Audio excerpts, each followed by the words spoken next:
አብርሃም ወነቢ ሙሴ አምላከ አብርሃም ወነቢ ሙሴ አጋዕዝተ ዓለም ቅድስት ሥላሴ ተመስገኑ ተመስገኑ ተመስገኑ ትብላላ ነፍሰይ በውዳሴ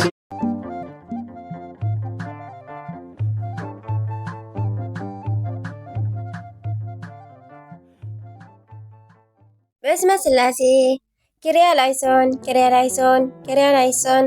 ሰላም እግዚአብሔር አምላኽ ብስክላትኩም ይኹን። ስድራ እግዚአብሔር አምላኽ ከመይ ውዕልኩም?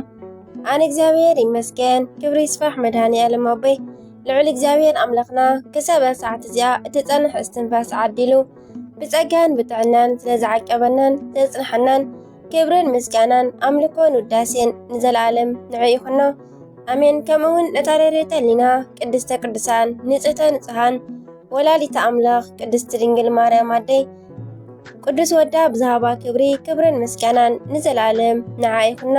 ከምኡውን ንኹሎም ቅዱሳና እግዚአብሔር ኣምላኽና ብዝሃቦም ክብሪ ብዝሃቦም ጸጋን መዓርግን ከከም መዓርጎም ክብርን ምስጋናን ንዘለዓለም ንዕኦም ይኹን ኣሜን። 26 ሚያዝያ ናይ ዕለቱ ስንክሳር ስንክሳር ድሰምዕ ዘንብብ ፍቕሪ ጎይታ ኣብ ልቡ ይዕንብብ ሓለዋን ጸሎትን ናይ ቅዱሳን ድማ ይረክብ።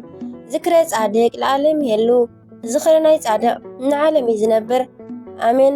ካብ ኩሉ ክፉእ ዘበለ ክድሕኑ ንቅዱሳን ተማሕፀኑ ኣሜን። በስመ አብ ወወልድ ወመንፈስ ቅዱስ አሐዱ አምላክ ኣሜን።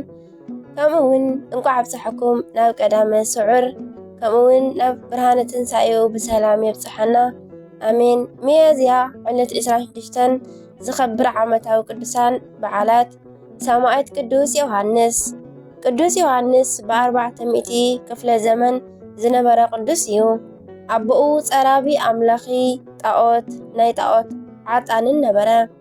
ኣዲኡ ግን ብሕቡእ ንክርስቶስ ተምልኽ ነበረት።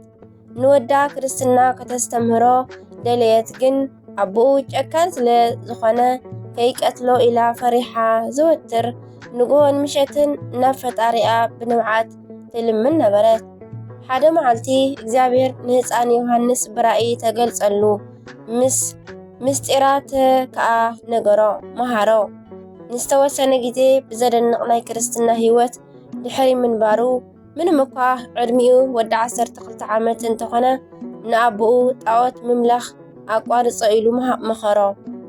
ኣቦ ግን ጨካን ስለ ዝኾነ ዓብይ መፅረቢያ ኣልዒሉ ክሳዱ ሃረሞ።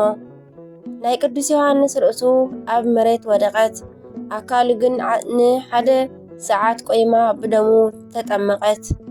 እዚ ኩሉ ክኸውን ከሎ ዝተባረኸት ኣዲኡ ቆይማ ትርኢ ነበረት።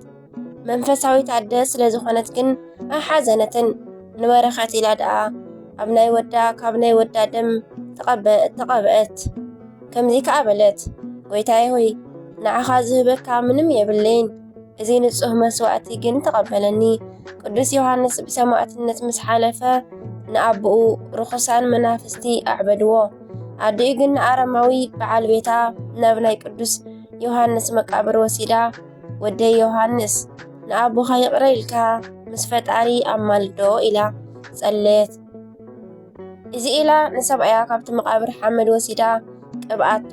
ኣቦኡ ከዓ ብቕፅበት ድሒኑ ናብ ልቡ ተመልሰ። ስለ ዝሰርሖ ኩሉ ተጣዒሱ በኸየ።